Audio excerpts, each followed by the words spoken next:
Find other great podcasts like this one at Podmoth.network.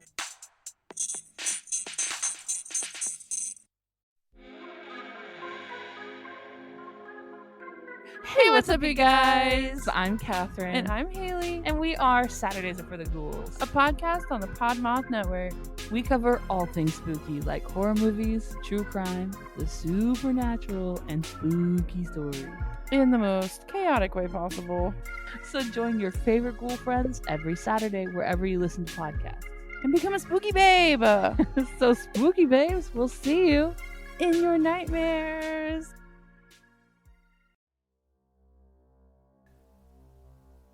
Detective Jim Gadberry had an important message for Paul Crowe, the lead investigator. This man, Gerald Eugene Stano, fit the profile of a suspect in a missing persons case almost perfectly. A white male in his late 30s or early 40s, lives in the Daytona Beach area, drives an ordinary car, picks up hitchhikers and prostitutes, has a hot temper, hates women, cannot deal with rejection, has killed before, and will kill again. Armed with a double-stacked magazine full of new information on April 1st, 1980, Gadberry and Crowe bring Stano in for questioning. They decided to ask him some questions they already knew the answer to. They were trying to see how he'd reacted when lying versus telling the truth. When he was lying, he'd lean back, and when he was telling the truth, he'd lean forward. In this moment, the men are certain of two things: that this is the John they've been looking for, and that he's probably not a very good poker player. After interrogating Stano for about an hour, Crowe decides to go a little further and asks Stano some follow-up questions about something he needs some help with. Gerald, I need your help. I've been trying to find this girl that's been missing for quite a while, and well, I was wondering if you'd seen her.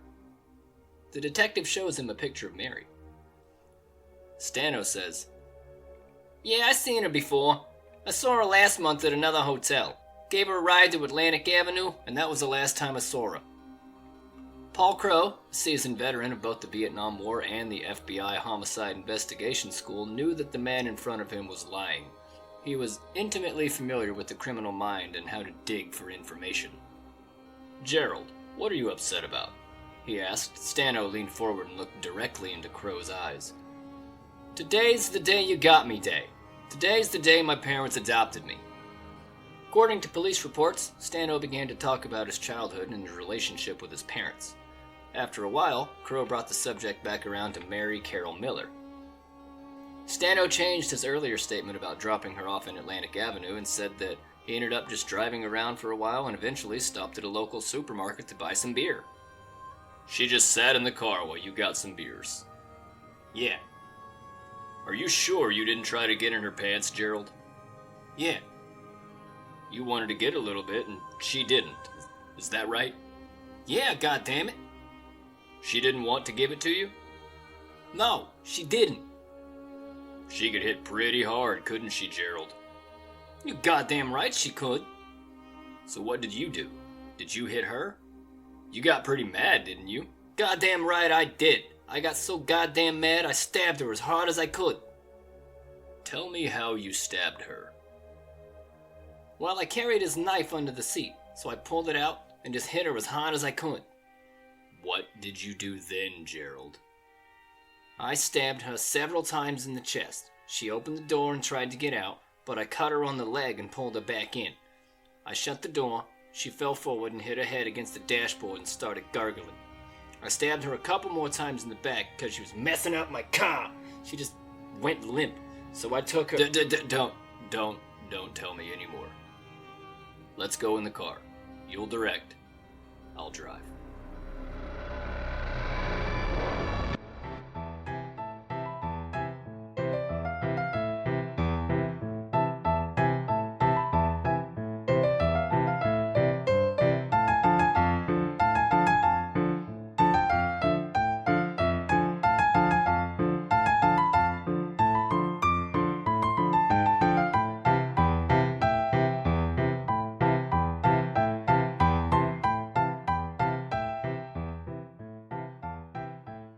Hey everybody, hey, welcome back to My Second Self and I. Sorry for the long absence, got hit with a big old wave of imposter syndrome and some other errant life chaos that made it kind of hard to make some time, but you know, things are crazy.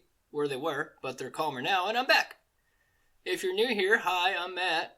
The other voice that might chime in from time to time is Alex. He is the pseudo co-host and also, full disclosure, just one of the other voices in my head. It's still me.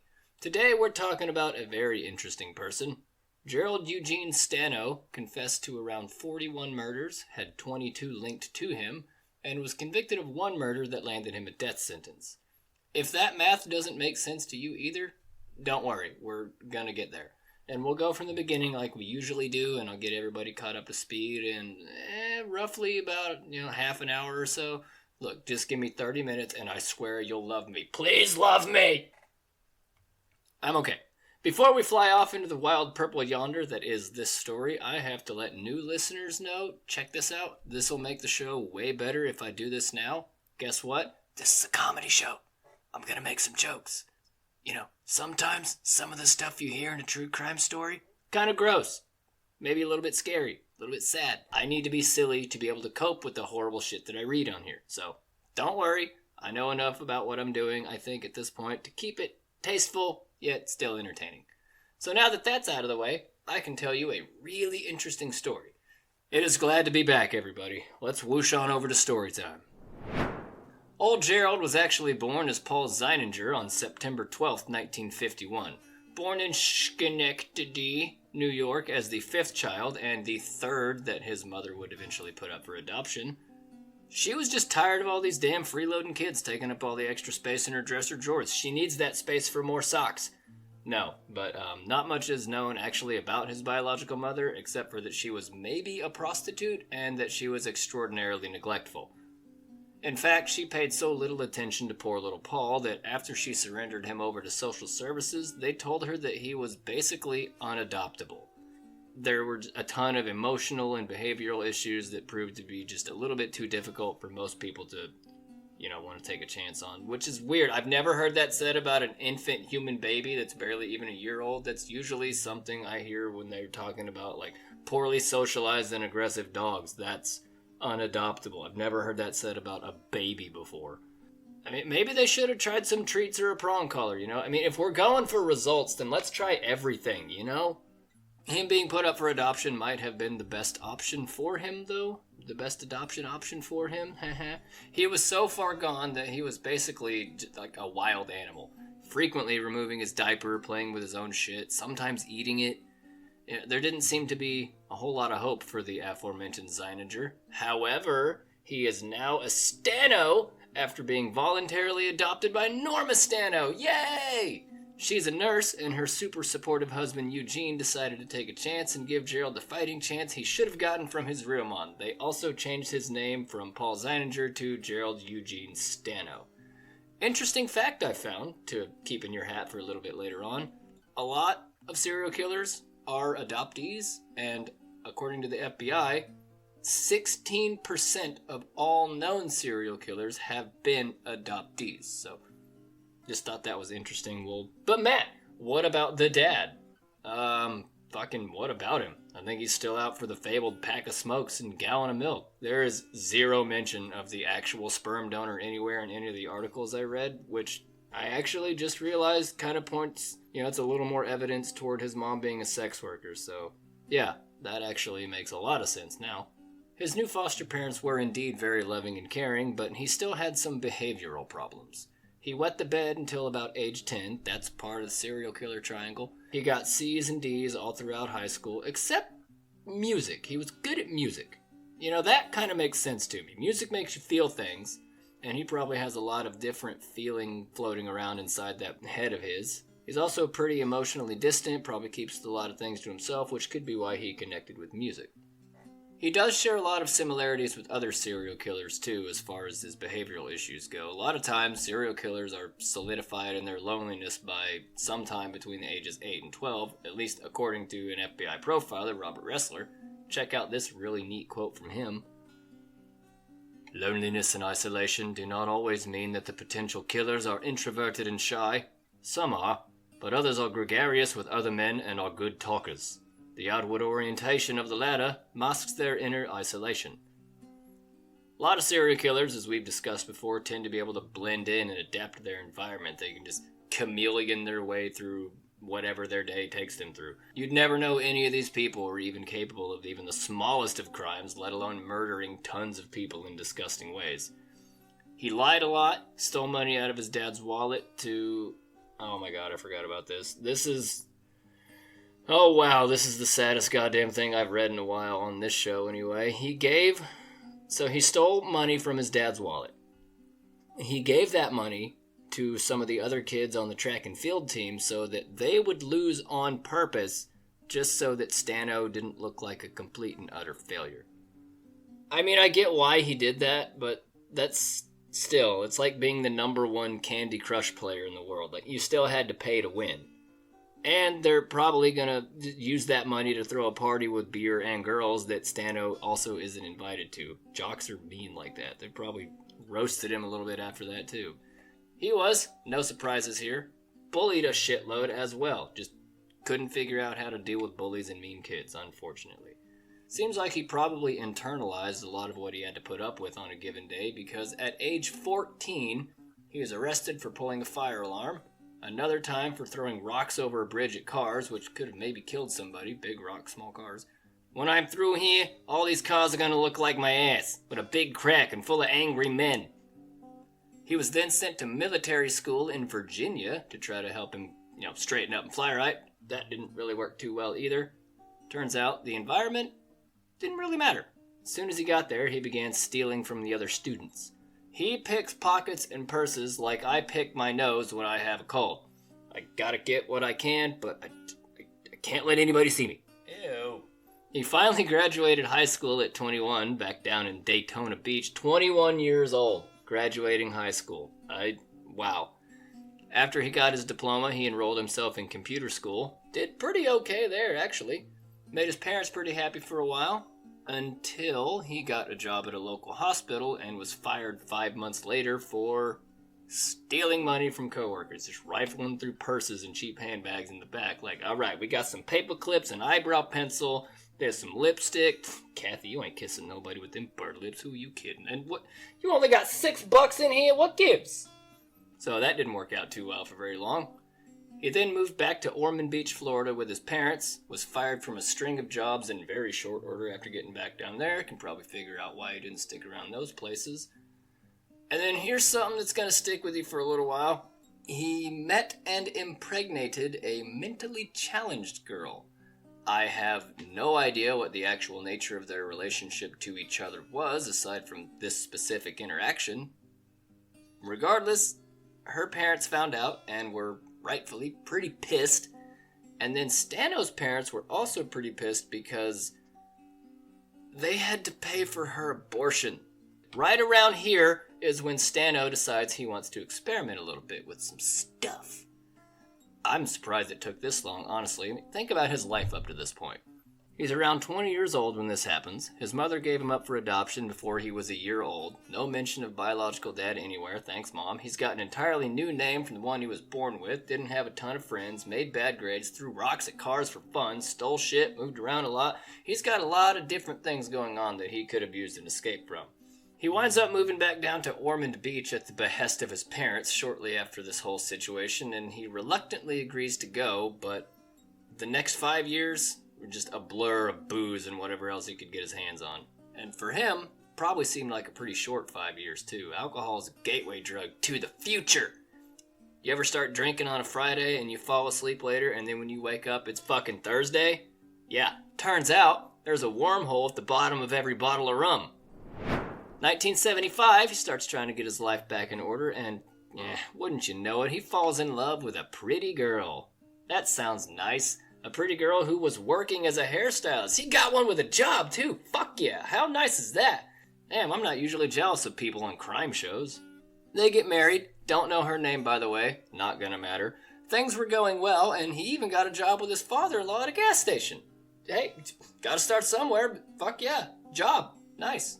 And then this is interesting. He makes a complete 180 when he met this girl. He stopped using drugs and alcohol for just long enough to connect with her and actually get married. That's pretty wild. But Within 6 months, he's done another 180 back the other direction and is doing lots of drugs, drinking. He's also now physically abusive to his poor wife. And not long after that, they are divorced because neither his wife nor the state of Florida feel like putting up with his bullshit anymore. So, see ya, Stano. Good luck pumping gas.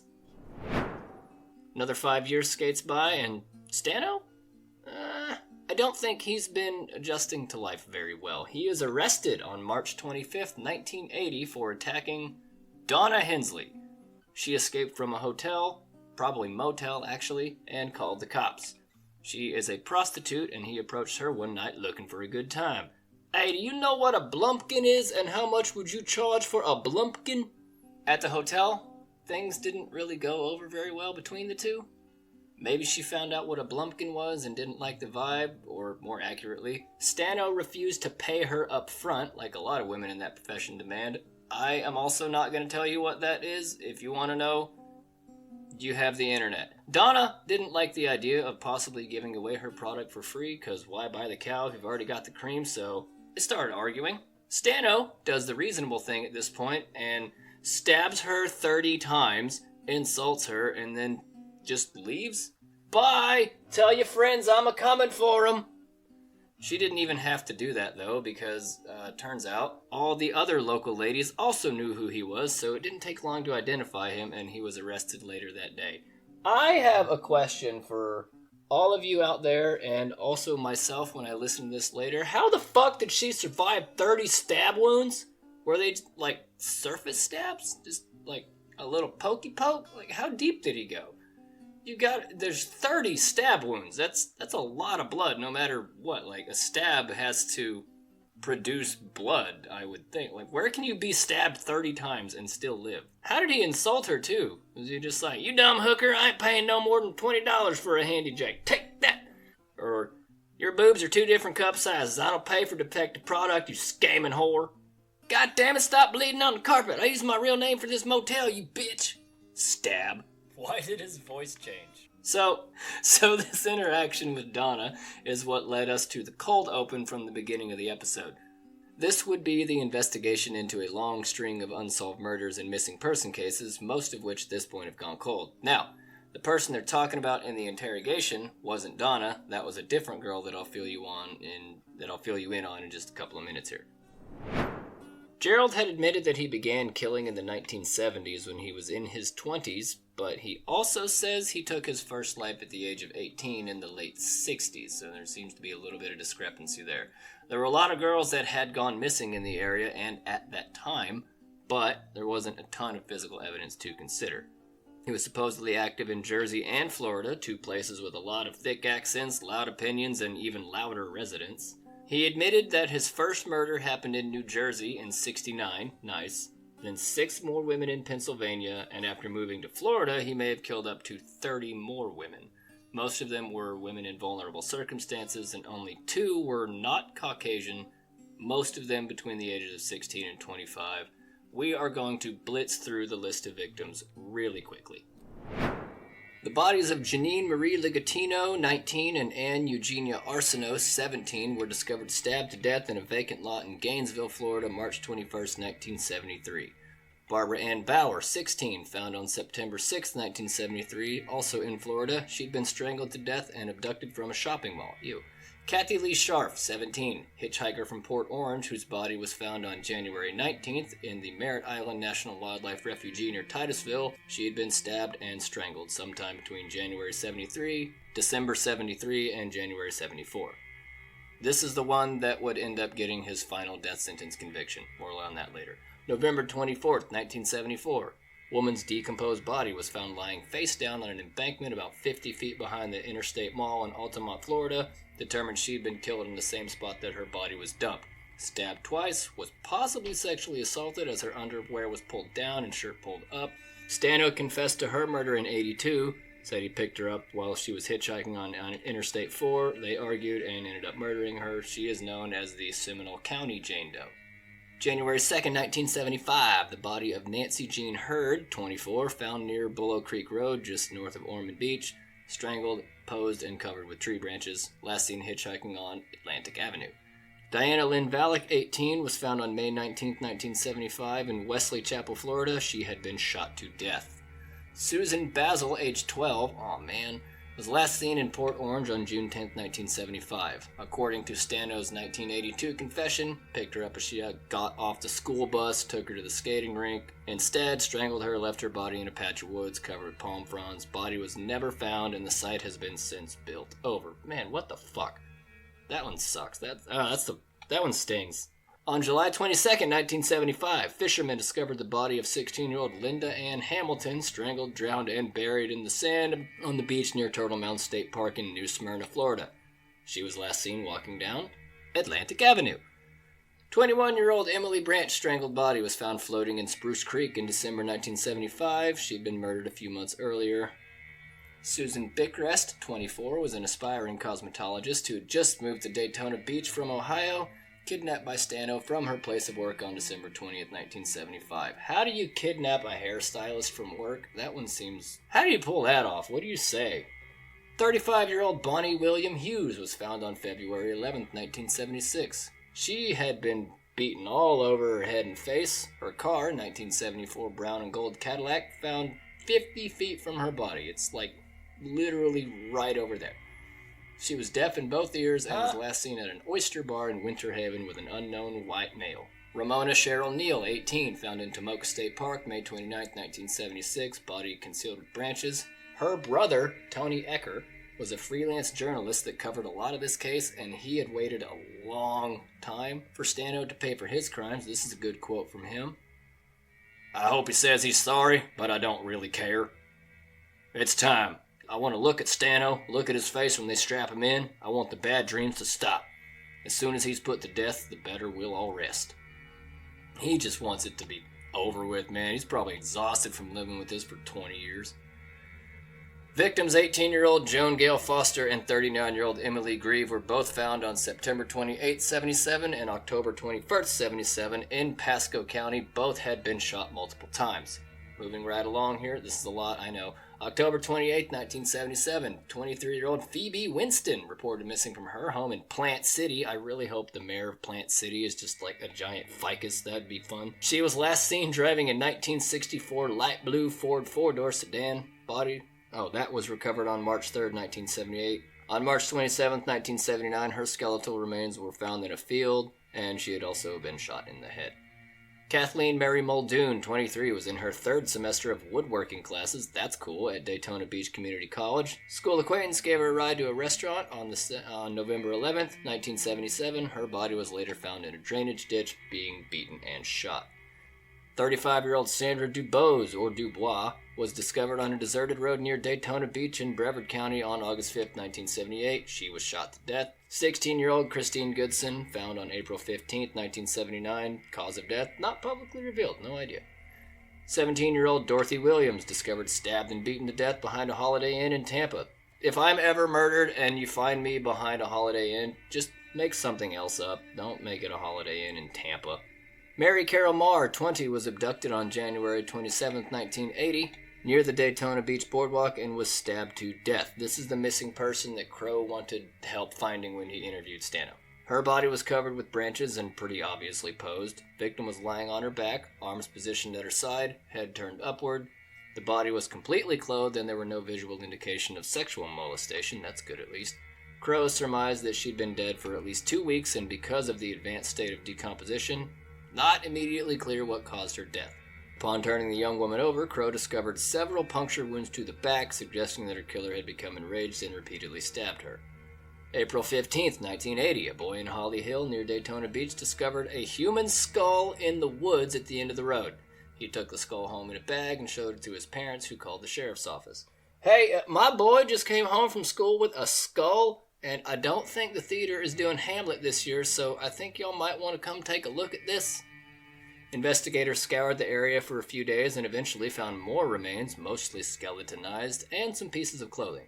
Apparently, wild animals had pulled the corpse apart and scattered it around. Yeah, that's generally what they do. I don't know why they're surprised at that. An autopsy later identified the victim as 26-year-old prostitute Tony Van Haddocks. Cause of death, multiple stab wounds to the head. We have come right back around all the way through March 25th, 1980. They get an interesting lead from Donna Hensley. Jim Gadbury took her back down to his office. She had been walking down Atlantic Avenue when a dude in a red gremlin pulled up. They agreed on a price and went to a motel. Not uncommon for a sex worker to ask for the money up front because, fuck you, pay me, but Mr. Gremlin refused to pay, then stabbed her in the right thigh with a big knife, yelled at her, called her a few names, and then left. She had to get 27 stitches at the ER, and she's pretty pissed about the whole thing. I mean, I probably would be too, though. Imagine you went to work, and in the course of doing your job, a customer stabs you in the leg, insults you, and then runs away, and then also you don't get paid? Alright, fine, but I'm taking all these staplers and a few reams of printer paper, too. She wanted him to pay for what he had done to her, so she told the police everything about him she could remember, which turned out to be a lot. Average height, slightly overweight, wore glasses, had a mustache, and I saw his car at an apartment complex, like, right over there. It's like right there, right down the road. All you gotta do is just nudge the 8-ball man, corner pocket, and then boom, field goal. That's your guy. I swear, as soon as I see him, I'll remember who him is. I'll never forget a man that stiffed and stabbed me at work. So Gadbury Egg went to the apartment complex to go find the gremlin, but it wasn't there. It was actually just a mile away, going back the other direction, so when he left, he spotted the car, took down its description and location, then went back to the department. Guess who? We found Gerald Eugene Stano. Noticed that he had a long rap sheet, but was never convicted of anything. Interesting. Printed out his mugshot, showed it to Donna. She positively ID'd him. Yes, sir, that's him. That's the man that cut up my leg and sliced up my veins and muscle fibers. Did I tell you I had to get 27 some odd stitches because of that sumbitch? I'm still mad as hell about it. He gonna pay for my hospital bills, right? Look, I'm kind of having trouble getting regular work on account of he tried to carve out a spare vagina on my damn leg. Another young woman's remains were found in Daytona Beach, Florida on November 5th, 1980 by the Department of Transportation. Found some skeletal remains in the median strip of I-95, literally in the fucking middle of the road. She had been murdered several weeks before and died due to stab wounds in her upper torso. There's a lot of stabbings going on here. Stano told investigators that the woman was a prostitute he met on Main Street in 78, 79, somewhere right around there. Said he choked her to death and took her to the wooded area. Years later, he remembered the slogan on her shirt, "Do it in the dirt," an advertising slogan for a motorcycle manufacturer. Which fucking one? What? I've never heard that. No charges were filed in accordance with the plea agreement. The woman's remains are unidentified, and she is the Daytona Beach Jane Doe, not the Seminole County Jane Doe. There's two different Jane Does. He was found guilty of 9 murders, got a life sentence for 8 of them, and a death sentence for, I think, 3, but ultimately 1, and we're going to go over that in just a minute. But dude, check this out. By his 29th birthday, he was in prison with Bundy for murdering 41 people. Fuck, man, what an accomplished life. I hadn't done anything by 29, and this man has not only met one of the most famous serial killers in history, but he's apparently paid homage to one of the greats, standing on the shoulders of greatness, as it were. The only thing I'd accomplished by the age of 29 was getting a platinum trophy in Bloodborne and then a tattoo of the same fucking game. So, what am I doing over here? So before we got to this point, there are around 13 years worth of back and forth appeals and hearings and legal proceedings, lawyers filing for stays of execution and extended investigations into all this. I wanted to include all of them for context, but it went on for way too long. And I don't think it's really going to add much besides a 10-minute longer runtime. It was 10 minutes of really boring information and dates that really don't need it. So just know that there was a lot of legal hullabaloo going on before we get to Execution Day on March 23rd, 1998. His final meal, fuck yeah, I haven't had one of these in a while. Delmonico steak, which is basically just a big-ass ribeye. He had a loaded baked potato, full bacon bits and cheese and sour cream and green onions and butter.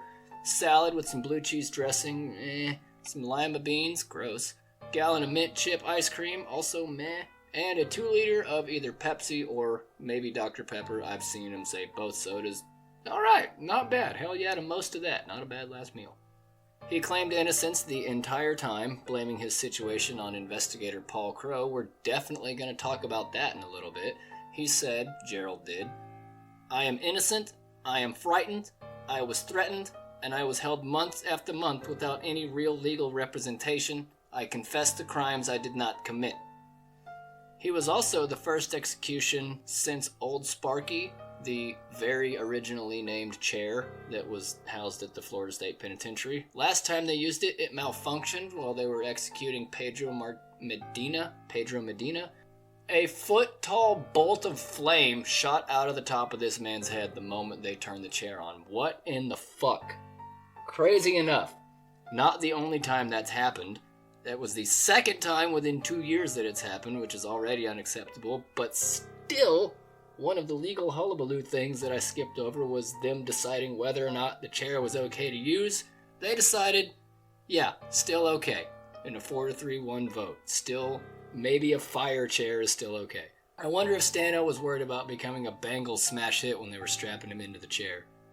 Is this gonna shock me?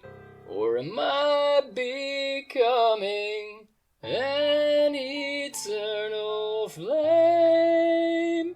So, the reason that there were 13 years of appeals and hearings is Stano may have just been a serial confessor.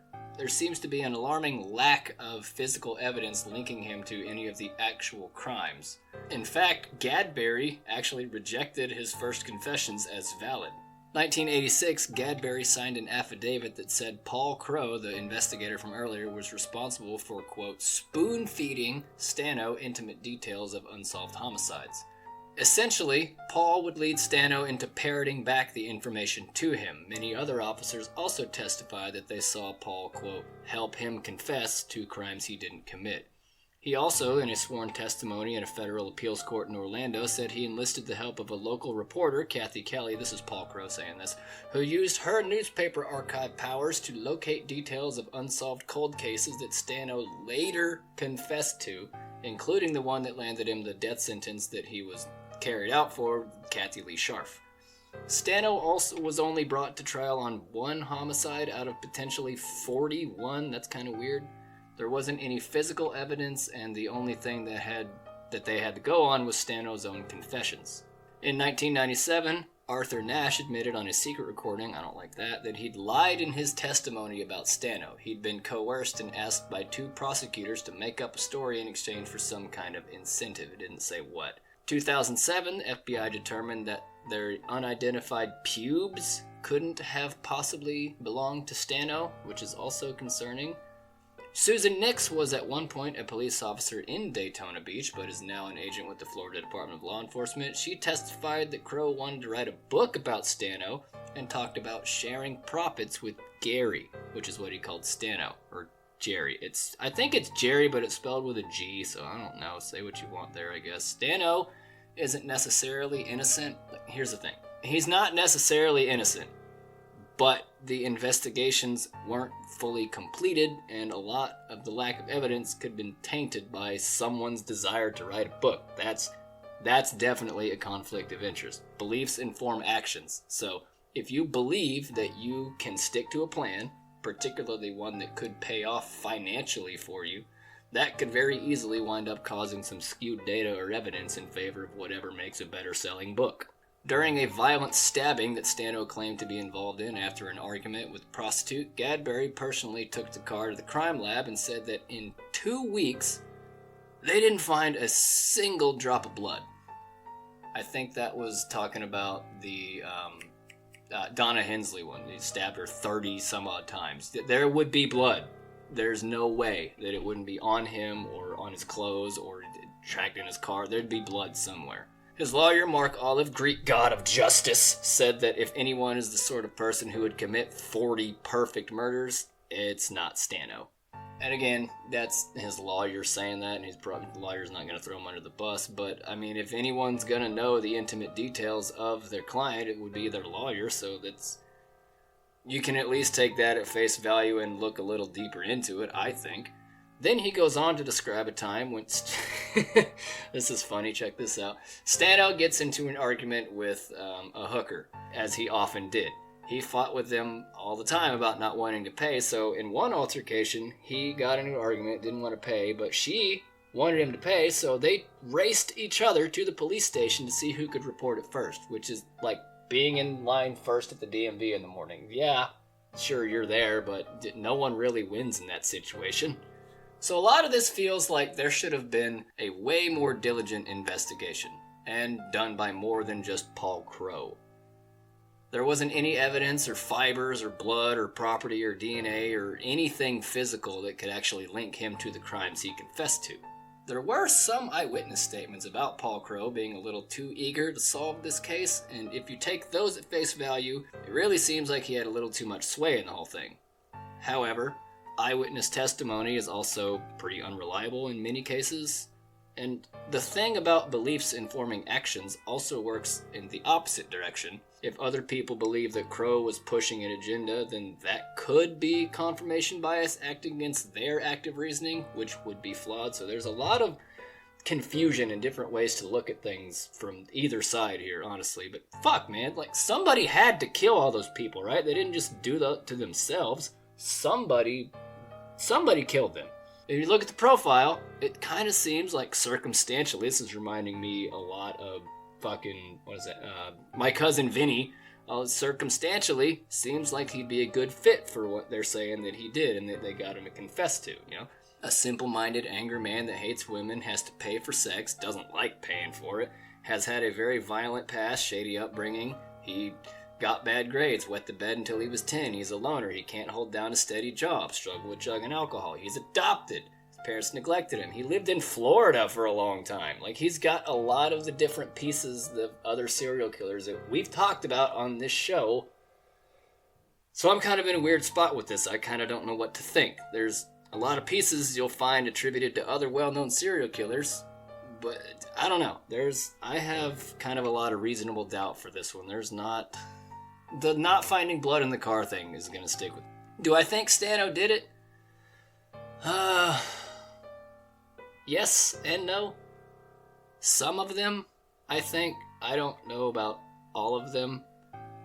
I'm gonna go with Susan Nix on this one. I don't think he's innocent by any means, and it seems like he wasn't shy about expressing himself through violent outlets. I mean, he did stab Donna Hensley 30 times, so...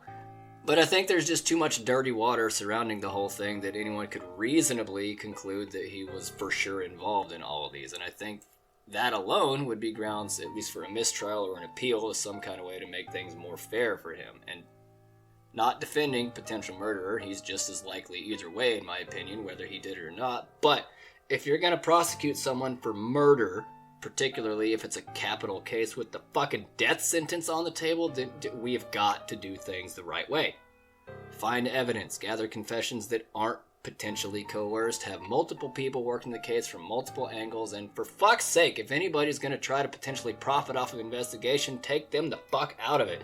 Doesn't matter how good they are at their job they seem, if they're motivated by financial gain or credibility or some other incentive beyond putting a monster behind bars and removing them from the gene pool, whatever. You're probably going to have a skewed, biased investigation. So there's my little armchair rant for you for this week. That's all the story I have for you today, everybody. If you like what you hear on this show, do me a favor and go give me some positive 5-star reviews or tell a couple of friends about the show. Whatever's most convenient for you, go help the show get out in front of more listeners. I gotta say, putting this one together, been a lot of fun, and it's kind of made me miss being able to do this every week and learn some new crazy shit and talk about some interesting stuff. Hopefully, I'll be able to get back to a more regular schedule very soon. I'm trying. Also, I might be involving myself in another project that I just found out about the other day, but I'm still kind of sorting that out. You know, I'll give you regular updates on here, though. So I haven't decided what to do for the next episode, but just keep an eye out for the little blue dot on Spotify and check it every Sunday. Until then, thank you for listening, make smart choices, and stay kind, everybody. Bye!